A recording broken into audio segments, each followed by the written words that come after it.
Hello everyone, आप सभी को छठ महापर्व की ढेर सारी शुभकामनाएं।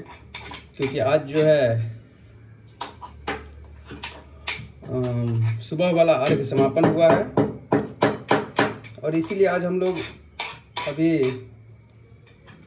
खाना भी बना रहे हैं और साथ में कुछ छठ का क्या महत्व है, छठ क्यों मनाना चाहिए, उस पर कुछ बात करेंगे और कुछ तथ्यात्मक बात भी करेंगे और साइंटिफिक बात करेंगे कि क्या इसमें वैज्ञानिकता क्या है, क्यों करना चाहिए।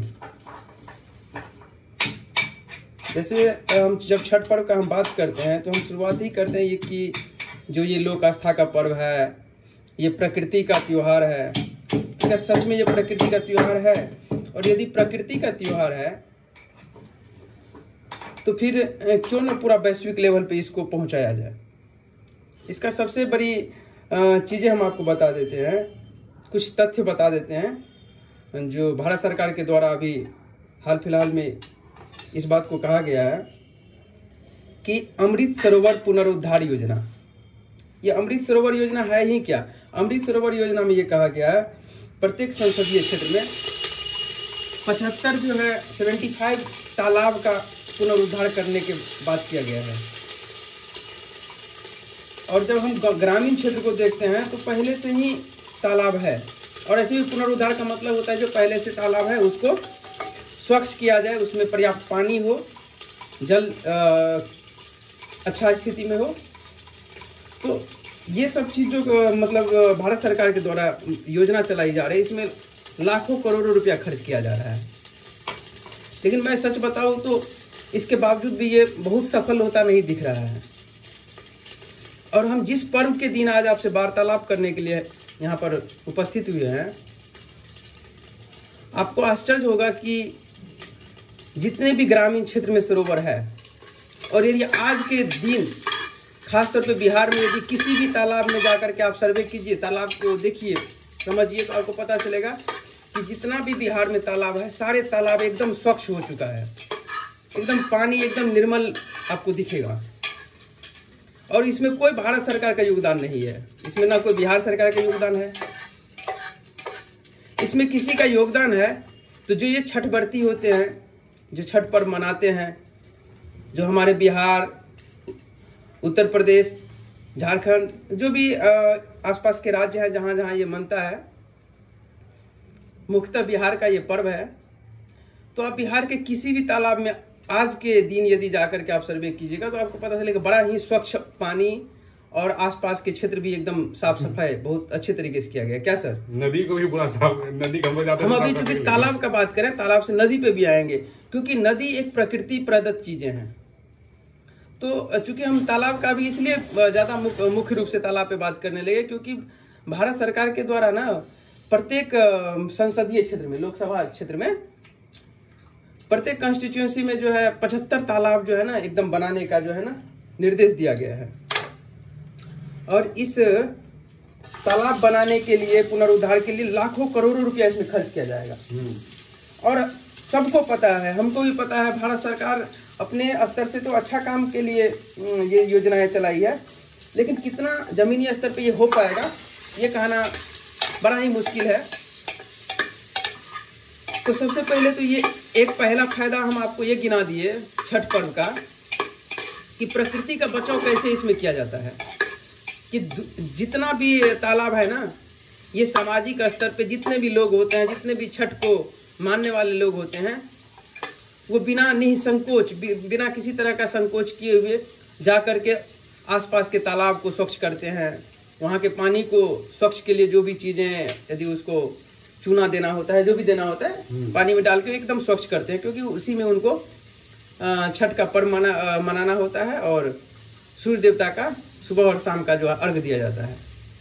तो एक तो पहला चीज़ आप देख लिए कि यदि इस चीज़ को भारत सरकार के द्वारा पूरा भारत में यदि इसको विस्तारीकरण कर दिया जाए कि छठ महापर्व केवल ये बिहार का पर्व नहीं है, ये एक रीजनल पर्व, ये क्षेत्रीय पर्व न हो करके एक राष्ट्रीय पर्व हो जाए, तो मुझे लगता है ना कि ये जो करोड़ों रुपया भारत सरकार खर्च कर रहे हैं अमृत सरोवर योजना पर, ये उनको बचत हो जाएगी। और केवल बचत ही नहीं हो जाएगी, ये उसको जमीनी स्तर से दिखेगा, क्योंकि प्रत्येक साल आप करोड़ों खर्च करेंगे भारत सरकार, लेकिन वो प्रत्येक साल पता नहीं स्वच्छ करवा पाएंगे कि नहीं उस तालाब को। लेकिन ये अनवरत तरीके से प्रत्येक साल सारे लोग मिल करके होते रहेगा, ये अनवरत चलते रहेगा। ये ऐसा कभी नहीं होगा कि इस बार छठ में जो है तालाब स्वच्छ होगा, अगले बार नहीं होगा, सब बार होगा। जब हम अपने गांव का तालाब को देखते हैं तो अभी जब कुछ चीजें हम देखे हैं तो इतना स्वच्छ बन गया है कि क्या ही बता सकते हैं। तो भारत सरकार को सबसे पहले हम आग्रह करेंगे कि आप ना इस त्योहार को एक क्षेत्रीय बिहार का पर्व को ना, बिहार का पर्व अब मत रहने दीजिए, इसको राष्ट्रीय पर्व बना दीजिए। और इसका बहुत साधारण और बहुत आसान भाषा में मैंने इसको बता दिया कि इससे जो सरोवर योजना चला रहे हैं ना, कि अमृत सरोवर योजना, वो बड़ा ही अच्छा तरीका से सफल हो पाएगा। क्या सर? तो एक तो ये बात हो गया कि तालाब का बचाव हो जाएगा इससे। लेकिन धीरे-धीरे छठ पूजा का विस्तार भी तो हो रहा है ना। हाँ, विस्तार तो हो ही रहा है। विस्तार तो जो बिहार में था, बिहार के लोग जहाँ जहाँ भी गए हुए हैं, चाहे मुंबई में हो, मुंबई में भी छठ मना है, यहाँ तक कि भारत के तो विभिन्न कोने में मना ही है, यहाँ तक कि अमेरिका तक में अदर जो देश है वहाँ पर भी अब मनता है, जहाँ बिहार के लोग रहे। हाँ, जहाँ बिहार के, लेकिन ये बिहार के लोग ही ना मना रहे हैं।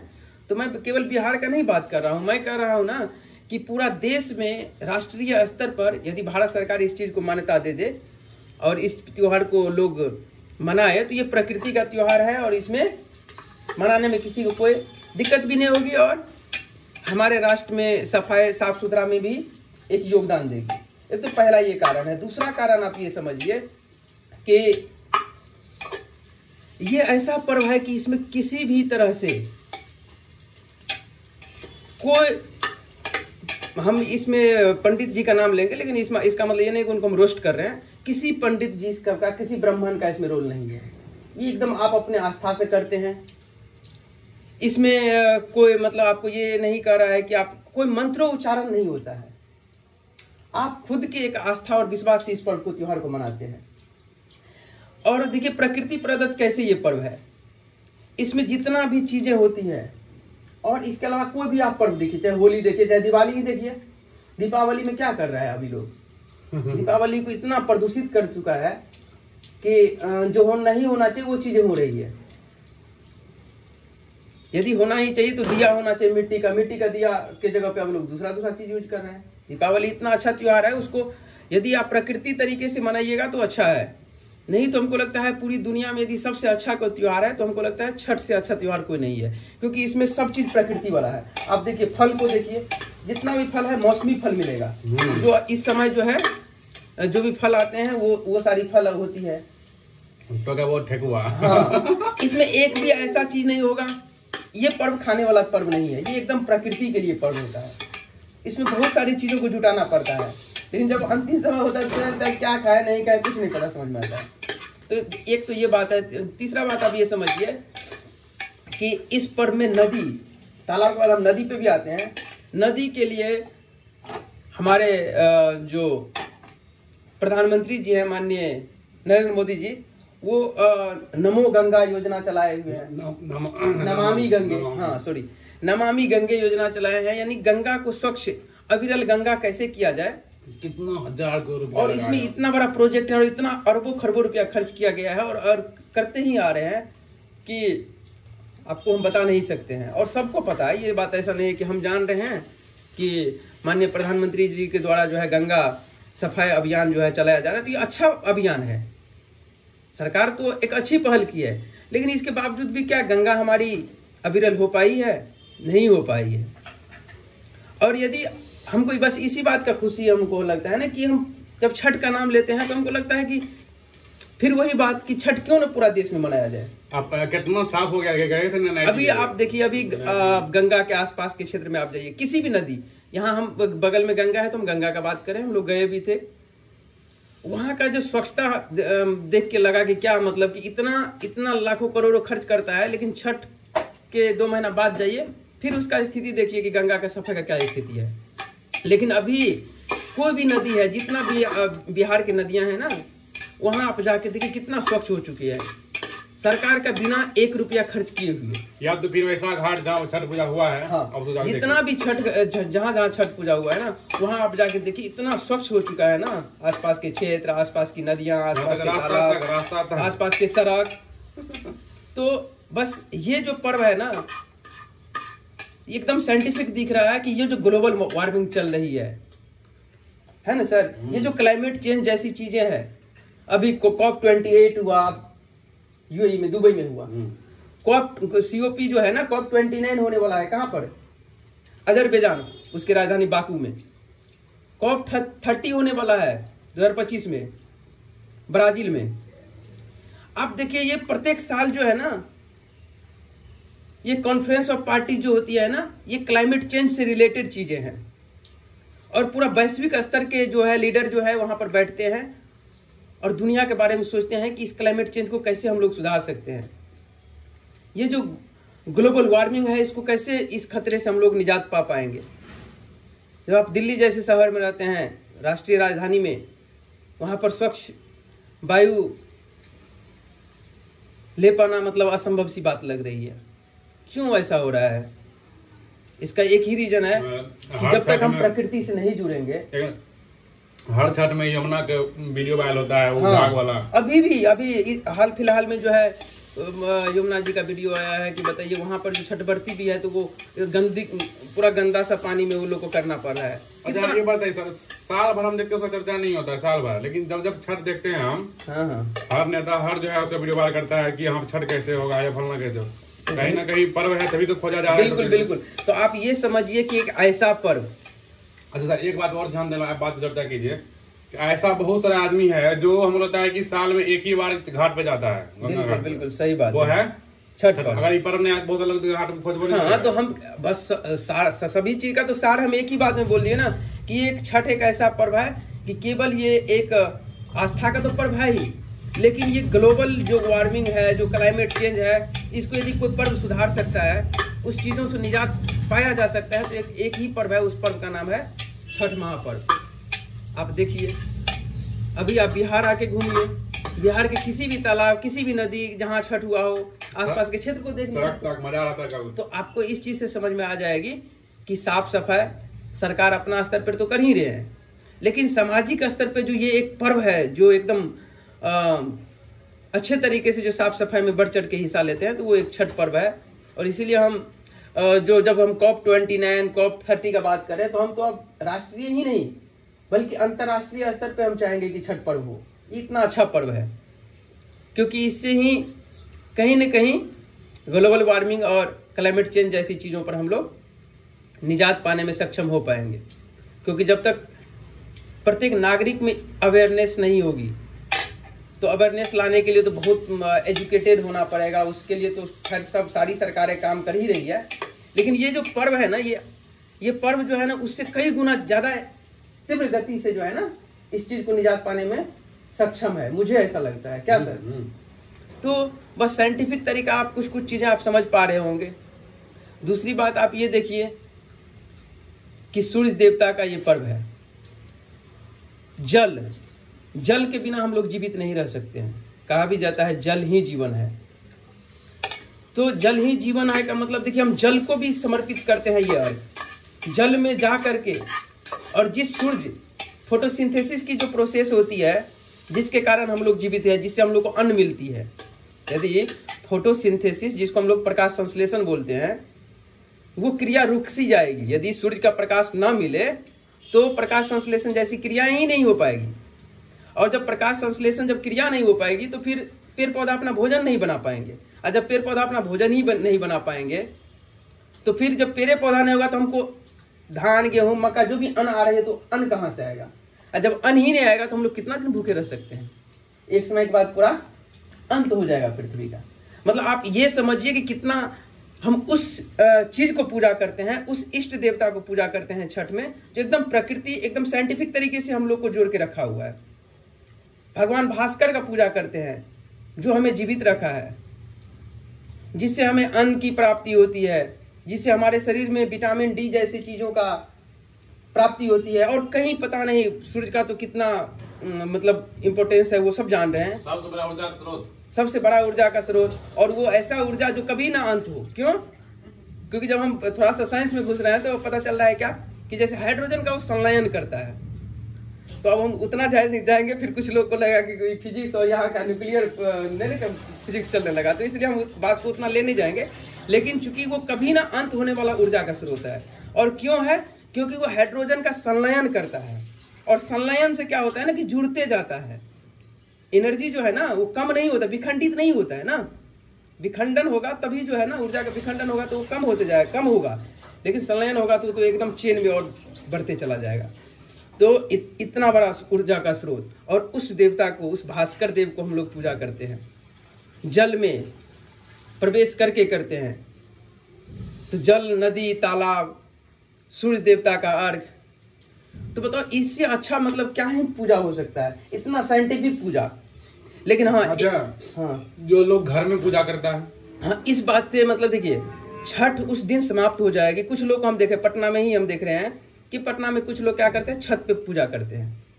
कुछ लोग क्या करते हैं, अपने दरवाजे पे क्या किया है कि वो पानी का जो है एक ट्यूब टाइप से बना लिया, उसमें ट्यूब में पानी डाल दिया, उसके अंदर में कहीं न कहीं ये नीचे ले जाएगा, फिर कोई मतलब नहीं रह जाएगा इस पर्व का।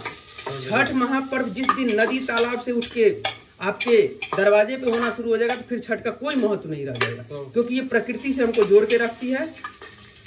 और जिस दिन प्रकृति से ये हमको विच्छेद करेगा मतलब फिर कोई मीनिंग नहीं निकलेगा। हाँ, एक और भी चीज हम बोलेंगे, हम अपने घर का ही बात करते हैं। कुछ लोग क्या होता है, जैसे हम लोग के यहाँ देवरा होता है, कोनिया होता है, तो हम लोग कोनिया सब भी क्या करते हैं कि वो पीतल का ला के रखते हैं। हमको लगता है ना कि हम जब इस बार कुछ चीजें हम जब अध्ययन किए, पढ़े, तो हमको लगा कि कोनिया भी जो है ना वो बांस का ही सही है।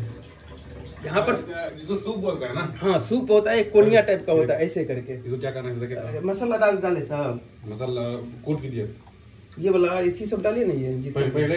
अभी जल गया है। अच्छा अभी हम जो असिस्टेंट हैं, मतलब नहीं असिस्टेंट, हम दोनों मिलके जो है अभी दाल फ्राई बना रहे हैं। इसके बाद जो है दाल फ्राई और रोटी, भोजन सात्विक भोजन तो करना ही चाहिए। तो अभी हम आपको क्या बता रहे थे, अभी कहाँ पर थे?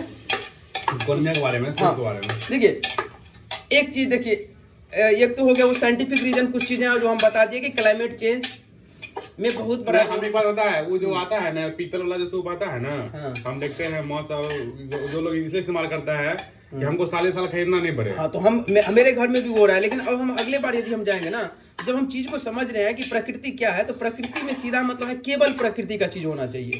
क्योंकि हमारे यहाँ सूप में पहले क्या होता था, बांस का होता है, जो हमारे यहाँ के, हम जाति का बात करेंगे लेकिन बिल्कुल सम्मान है उनका, हम आदर करते हैं कि हमारे यहाँ के जैसे कि डोम जाती है, जिसको हम लोग मलिक बोलते हैं अपने गांव घर में, उन लोग के द्वारा बनाया जाता है देवरा, उन लोग बनाया जाता है। वो हम लोग गांव घर के पास कितना गर्व की बात है, भारतीय संस्कार। पथिया होता है, पथिया के अलावा कोनिया होता है, ये सब चीजें जो है ना वो डोम जाति के द्वारा बनाया जाता है, और वो जो है खरीद के हम लोग छठ में लाते हैं। देखिए इस चीज से एक चीज और आप समझिए, हमारी संस्कृति जो है जाति को, जाति बनाया है, जाति पे बहुत पहले से आते चला आ रहा है, वो कर्म विशेष पे बनाया था।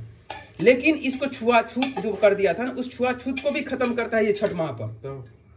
सबको जो है भाईचारे, ये जो सामाजिक जो रूप से जो एकत्र करता है ना, ये छठ महापर्व है। आप देखिए, जब हम तालाब का बात किए, जब हम नदी का बात किए, जब हम सड़क सफाई का बात किए, आप छठ के बाद जाइए और किसी को बोलिए कि चलो तो नदी साफ करने, आपको डांट के भगा देगा, क्योंकि कोई काम नहीं मिलता है, यहाँ आ जाता है। लेकिन ये छठ पर्व ऐसा है कि सामाजिक समरसता को दिखाती है, सामाजिक एकता को दिखाता है। क्योंकि जब आप छठ में जाइएगा ना, तो सारे जितने भी युवा लोग होते हैं, सब लोग मिल करके कुदाल लेकर के पहुंच जाते हैं कि चलो अब जो है ना सड़क को है साफ करते हैं, चलो घाट को साफ करते हैं। और किसी का गार्जियन तक नहीं डांटेगा कि क्यों तुम जा रहे हो, क्यों? क्योंकि सब लोग मिल के लगता है कि चलो अच्छा काम, पूजा पाठ होगा। तो पूजा पाठ के बहाने ही सही, कम से कम सारे लोग तो एकत्र होते हैं, सामाजिक रूप से सब लोग एक साथ जो है साफ करते हैं। ये नहीं कहेंगे कि वो बड़ा है वो छोटा है, वो नहीं साफ करेंगे, करेंगे। एक ही छठ के घाट पे सारे निम्न जाति हो, उच्च जाति हो, मध्यम जाति, कोई भी जाति हो, सब लोग एक साथ मिलकर के छठ पर्व मनाते हैं। मतलब इससे अच्छा पर्व क्या हो सकता है, जिसमें बिना कोई नेता को बुलाए आपको जो जाति पाति में बांटते रहते हैं, उसके सब कुछ बुलाए जो है आप इतना समझदार हो जाते हैं।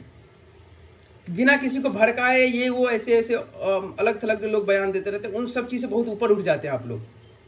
सब भाई सब जो है एक दूसरे को सामाजिक समरसता के रूप में लेकर के एक साथ जो है अपना छठ पर्व मनाते हैं। कोई ऊंच नीच का जो है ना भाव नहीं करते हैं, नहीं तो वही डोम के साथ लोग छुआछूत करता है। लेकिन ये पर्व देखिए कितना अच्छा पर्व है, इसमें उन्हीं के यहाँ से हम लोग लाते हैं सामान, देवरा या जो भी चीज़ें हैं। तो ये जो सामाजिक समरसता है ये सांस्कृतिक रूप से भी हम लोग को धरोहर बनाती है, इसलिए भी इस पर्व का एक अपना महत्व होता है और एक महत्व है। तो इसीलिए छठ जैसी त्योहार को जो है, पर्व को जो है ना, मुझे लगता है एक रीजनल त्योहार नहीं रहना चाहिए। ये रीजनल फेस्टिवल के रूप में नुकसानजनक है ज़्यादा। क्यों? क्योंकि जब हम इतनी सारी बातें आपको बता दिए हैं कि भाई इसका कितना महत्व है, कितना जो है क्लाइमेट चेंज या फिर ग्लोबलाइजेशन हो या ग्लोबल रूप से जो ग्लोबल वार्मिंग जो हो रही है उसमें कितना ये कारगर सिद्ध होगा, तो यही बातें सब है। छठ पर्व के विषय में तो कहने के लिए बहुत सारी चीजें हैं सर, जो आजकल के जनरेशन इससे क्या सीखेगा, ट्रांसफर भी होना चाहिए ना। हाँ, लेकिन हाँ कुछ चीजें जो हमारे समाज में कुछ लोग कर रहे हैं छठ में कि आर्टिफिशियल बिल्कुल भी नहीं चलेगा, नहीं चलना चाहिए। या आप किसी भी आर्टिफिशियल चीज का इस्तेमाल कर रहे हैं क्योंकि अगले साल हमको ये चीज नहीं खरीदना पड़े, तो फिर छठ का मतलब बदल जाएगा। फिर जो छठ हमारी जो पुराना चलते आ रहा है उसको आप मत मारिए। ये मेरा नम्र निवेदन है कि जो पुराना कल्चर है उस चीज को मत मारिए कि हाँ अब नया पीतल का सब सामान ला लिए कि अगली बार हमको खरीदना नहीं पड़ेगा। फिर क्या हो, प्रकृति का तो पूजा नहीं रह जाएगा। आप अपने दरवाजे पे ही करने लगेगा छठ, तो फिर क्या, फिर तालाब कैसे साफ होगा, नदी कैसे साफ होगी? और तब तो ये भी होगा कि घरे तक सिमट करा जाएगा, लोग कभी मिल नहीं पाएगा। तब जो हमारी जो हाँ, वही ना, जो हम लोग एक घाट पे जाते हैं, जो साल भर कोई कहीं रहता है कोई कहीं रहता है, जब एक साल के बाद जब एक घाट पे मिलते हैं तो एक दूसरे से वार्तालाप करते हैं। अच्छा आप यहाँ रह रहे हैं, अच्छा आप वहाँ रह रहे हैं, कैसे क्या है, क्या सबसे हाल चाल लेते हैं। ये जो सामाजिक समरसता है, एकता है, जो बनाए रखने में सक्षम होगी हमारी छठ, वो तो फिर खत्म हो जाएगी। इसीलिए अपने अपने नया तरीका मत अपनाइए। संभवतः जितना भी हो पाए किसी भी प्रकार का कृत्रिम वस्तु का इस्तेमाल मत करें छठ महापर्व में। जैसे हम लोग प्राकृतिक तरीके से प्रकृति का पर्व करते आ रहे हैं उसी तरीके से हम लोग करते रहेंगे। बड़ी खुशी की बात है कि ये इस बिहार की धरती से जो है ये पर्व उपजा है, और ये आज नहीं तो कल, ये तो हमको उम्मीद है ही कि आज नहीं तो कल ये पर्व राष्ट्रीय और अंतर्राष्ट्रीय स्तर पर जरूर पहुंचेगी। और भी रहा है ना। हाँ, और आज भले ही हम ये बात कर रहे हैं कि COP28 या COP29 या COP30 में क्यों नहीं इस तरीके की चर्चा होगी या होनी चाहिए या क्यों नहीं हो रही है, लेकिन एक उम्मीद जरूर है कि एक दिन इस बात का चर्चा होगा। हो सकता है, क्या पता हम ही लोग भविष्य में, यदि आज नहीं हो तो कल के डेट में हम ही लोग कुछ चर्चा को एक उम्मीद बन जाए। प्रतिनिधि बना के नहीं, हमने बोले हम ही, लेकिन जिंदगी में क्या है, हम इतना जानते हैं कि अपनी प्रयास करना चाहिए। लेकिन आज की जनरेशन को सीखना चाहिए इसका क्या पूजा का विधि है, कैसे क्या होता है। हमारे जो नया जनरेशन है, कुछ लोग, सब लोग तो नहीं, क्योंकि ये जो जब शारदा सिन्हा जी का जब गीत जब गूंजती है तो लगता है अच्छा क्या इमोशन जुड़ा हुआ है छठ से हम लोग का। हालांकि मतलब हाल फिलहाल में कल ही उनका जो है क्या बोलते हैं उसको, दाह संस्कार का कार्यक्रम हुआ है। दुखद बात है, लेकिन क्या ही कर सकते हैं। जो संस्कृति को बचाने में जो योगदान करते हैं ना, उस वाकई बहुत महान उनका व्यक्तित्व होता है। और जितना भी हो सके हम लोग बहुत सारा गायक है जो इतना असली गाना गाया है ना, उसके मरेगा ना, कोई पूछने तक नहीं जाएगा। हाँ, बताइए आप कम से कम इस चीज से सीखिए कि शारदा सिन्हा जी का जब देहांत होती है तो सबके आंखें नम हो जाती है। सबको लगता है कि छठ मतलब शारदा सिन्हा का गीत। और हमारे ही समाज में, इसी भोजपुरी समाज में कुछ ऐसे भी लोग हैं जो किस स्तर का गाना गाते हैं समझ सकते हैं, लेकिन उसमें केवल उनका गलती नहीं है, हम सबका भी गलती है। क्योंकि सुनने वाले कौन होते हैं, तो हम ही होते हैं ना। यदि उसको उतना व्यूज नहीं देंगे, उस चीज़ को सुनेंगे नहीं, तो वो तो 2 दिन में रोड पे आ जाएगा। उस चीज़ से उसको फिर अच्छा चीज़ में उसको करना पड़ेगा। अच्छा भी गाना फिर गाना पड़ेगा उनको। तो कहीं न कहीं दोनों का गलती है। यदि जो गायक आज की भोजपुरी समाज को एकदम अश्लीलता का समाज बना दिया है, भोजपुरी का सीधा मतलब आजकल लोग समझते हैं अच्छा अश्लील, जबकि ऐसा है नहीं। इस भिखारी ठाकुर जैसे लोगों को लोग भूलते जा रहा है कुछ चंद अश्लीलता के कारण। जानता भी नहीं है वो सब लोग। भिखारी ठाकुर को हमको नहीं लगता है बहुत सारे नया जो जनरेशन का लोग है वो जानते भी हैं। तो जो अच्छे लोग हैं उनको जानिए, अच्छे चीज़ों को प्रमोट कीजिए, क्योंकि कभी कभी आपको ये लगता होगा या लग रहा होगा अभी कि क्या आप मतलब बात कर रहे हैं, आपसे क्या ही होगा, हमको पता है कि हमसे कुछ नहीं होगा। लेकिन जब हम रामायण का कुछ चीज़ें जब देखते हैं कि जब राम सेतु बन रहा होता है, श्री राम सेतु बन रहा होता है ना, हाँ, गिलहरी वाला तो उसमें एक गिलहरी होता है और गिलहरी जब जो है ना उसमें जब पानी में जा करके अपने शरीर को ऐसे भिगो लेता है और फिर आकर के बालू में लेट जाता है, फिर उसको पानी में चल जाता है। तो कुछ उसी के कुछ और जानवर होता है उस पर हंसता है, अरे भाई तुम ये क्या कर रही हो गिलहरी। तो बोलता है क्या कि जो है ना भगवान राम का जो पुल बन रहा है उसमें हम सहयोग कर रहे हैं। तो फिर और जो जानवर होते हैं उनको जो है ना हंसी का एकदम मजाक बना देते हैं कि तुमसे ही राम से तुम कितना तुम उसमें मिट्टी डाल पाओगी जो तुमसे राम सेतु बन जाएगा। फिर गिलहरी उसी टाइम बोलते हैं कि मुझे नहीं पता है कि हमसे ये राम सेतु बन पाएगा कि नहीं,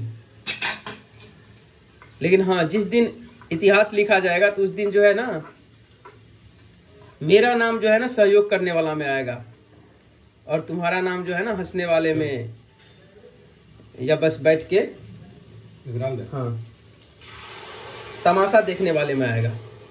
इसलिए आप ये मत सोचिए कि आपके कहने मात्र से क्या हो जाएगा, क्या सुधार हो जाएगा। अरे कुछ सुधार हो ना हो उसे कोई मतलब नहीं है। सुधार कैसे नहीं होगा, अंग्रेज भगा दिए तो बताइए। होगा एक दिन तो आएगा जो अच्छे लोग क्या भी नहीं अच्छे लोग का नाम हो रहा है। अच्छे लोग अभी भी है। अभी देखिए शारदा सिन्हा साक्षात जो है एग्जाम्पल है ना, जब कोई अच्छे विचार दे करके जाते हैं तो उस समय जितना उसको लोग नहीं गुणगान करते, जाने के बाद करते हैं। तो एक समय के बाद अच्छा लोग का ही नाम होता है, अच्छे विचार का ही जो है ना जयकार होता है। इसलिए हर संभव प्रयास बस करते रहना है कि हम भी सुधरेंगे, समाज को भी सुधारने में जितना भी मेरा सहयोग योगदान हो सके हर संभव करते रहना चाहिए, करने का प्रयास करना चाहिए। बाकी लगता है कि ज़्यादा विस्तार से बात करना, ऐसे भी आधा घंटा हो गया है। तो सर कुछ आप बोलना चाहेंगे? नहीं आप बताइए, आप बोलिए। लेकिन नया जनरेशन के जो है ना ये छठ का पूरा विधि सीखना चाहिए। नहाए खाए से लेके कद्दू भात से लेके खरना से लेके सुबह वाले तक जितना प्रोसेस होता है, क्या क्या चीज लगता है, तब ना यार एक जनरेशन से जनरेशन में ट्रांसफर होगा। हाँ वो तो खैर हो सकता है कुछ लोग इसमें ऐसा है जो नहीं सीख पा रहा है, लेकिन अधिकांशतः लोग तो बिहार के खासतौर पे है जो जान रहा है। लेकिन जो लोग नहीं जान रहे हैं उनको जानना चाहिए। लगता है कि जाके सिर्फ फोटो खिंचा लेने से, बढ़िया कपड़ा पहने घाट पे चल जाने से, क्योंकि बिहार में जहाँ तक मुझे लगता है जो हम ग्रामीण क्षेत्र से हैं तो 90% लोग तो कहीं न कहीं जागरूक हैं इस चीज़ को लेके कि जान रहे हैं। लेकिन कुछ जो लोग नहीं अपने कल्चर को जान रहे हैं तो ये तो खैर शर्मिंदगी की बात है। यदि जो नहीं जान रहे हैं तो ये जो हमारी इतना समृद्ध धरोहर है, संस्कृति है, उस संस्कृति को जानना बहुत ज़रूरी है। तो अपने संस्कृति को बचाइए, अपने जो हमारी सभ्यता रही है, हमारी संस्कृति रही है इतना समृद्ध, उसको हम लोग कहीं ना कहीं खोते जा रहे हैं। तो क्लास के बारे में बता दीजिए। और हाँ, तो कल से हम लोग जो है क्लास ओपन कर रहे हैं। तो नहीं ओपन होना था मंडे से। हाँ। लेकिन तो जो भी बच्चा है ओपन रहेगा, जिसको भी लगेगा ना, जो बच्चा यहाँ है जिसको क्लास ओपन है सारे क्लास का, जो बच्चा यहाँ है आप आ सकते हैं, लेकिन शाम में 5 से 7 5 से 7 के बीच में आइए। जो भी बच्चे यहाँ है 9-10 जो भी डाउट है, जिसका जो भी दिक्कतें हैं वो आप आके यहाँ पे अपना क्लियरेंस कर सकते हैं, अपना डाउट को क्लियर कर सकते हैं। ठीक है, बाकी चलिए सभी को यार नहीं ज्यादा बच्चा रहेगा तो हम लोग पढ़ा भी सकते हैं, कोई समस्या नहीं है। हाँ ऐसे भी हम लोग बुलाने सभी को छठ की ढेर सारी शुभकामनाएं। धन्यवाद।